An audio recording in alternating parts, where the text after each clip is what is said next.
Hi, I'm David Young with IronMan Magazine and IronManMagazine.com. I'm here with John Balik, the publisher of IronMan, and we're going to talk about the 75th anniversary of the magazine. Well, this is going to be a great celebration for us, and it has enabled me to focus on my life in bodybuilding and where all of this started and how I've gotten to where we are and where the magazine itself has become. You talked about Sergio working 3 hours a day, 6 days a week. You talked about Arnold, training for 3 hours.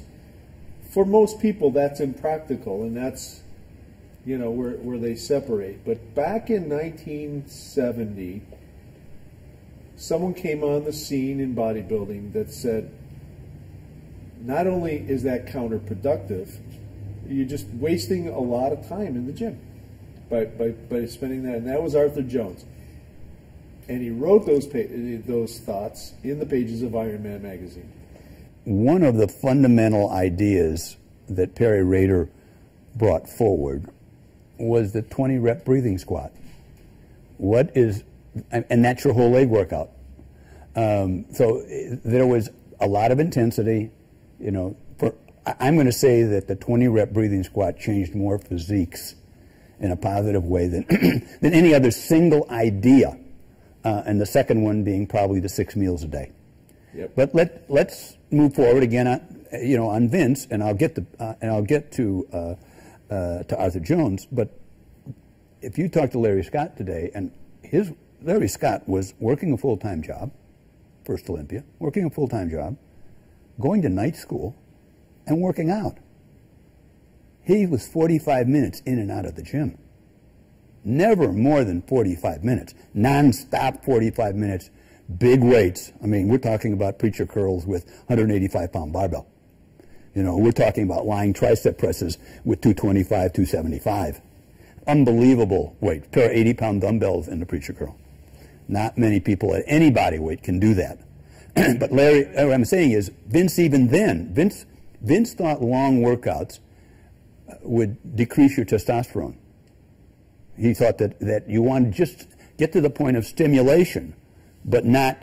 He called it overtonus. Right. Was what he called it, and in fact we know that's true. That too much training cuts into the recovery ability, and you simply won't grow. So way back, Perry Rader in his brief, simple workouts: squat, deadlift, presses, curls. In other words, 4 or 5 or 6 of the big movement exercises worked hard 2 or 3 times a week was enough. And Vince was exactly there. Different exercises, more technical, etc., but brief and intense. Then Arthur Jones came on I met Arthur Jones at the Mr. America contest, 1970, Culver City. Bill Pearl and I were the co-promoters of that event. And Arthur and Bill Pearl had known Arthur Jones for many years, back into the 50s. And Arthur comes off with a U-Haul trailer. He had pulled from Florida to have these 2 machines in the lobby of the Culver City Auditorium, which is still today used for bodybuilding events, the Veteran Memorial Auditorium. We were the first ones to use that auditorium. And that's where I met Arthur Jones. And you're absolutely correct. No one else would publicize Arthur Jones or give him any space. The Weider books, Strength and Health, the Hoffman books, those were the 2. Arthur wasn't going to give him any part of the pie, and so they weren't going to do anything for him. Perry Rader, IronMan always being, I'm going to call it an open forum for ideas, embraced him in that it really was an extension of the IronMan philosophy. More intensity, work hard. Maybe it was even shorter than IronMan was, but it was closer than the 2-hour workouts.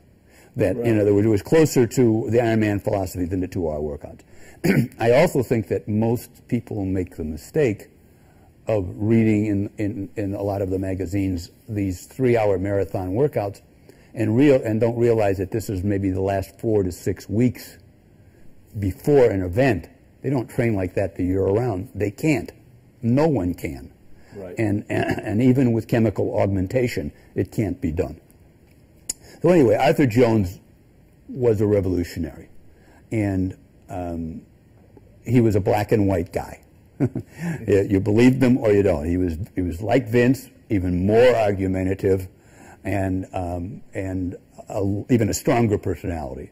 So even though Vince had early on had really good conversations with with Arthur about his ideas, eventually he became a little bit, Vince did, he became a little distanced from Arthur because of Arthur's rigidity.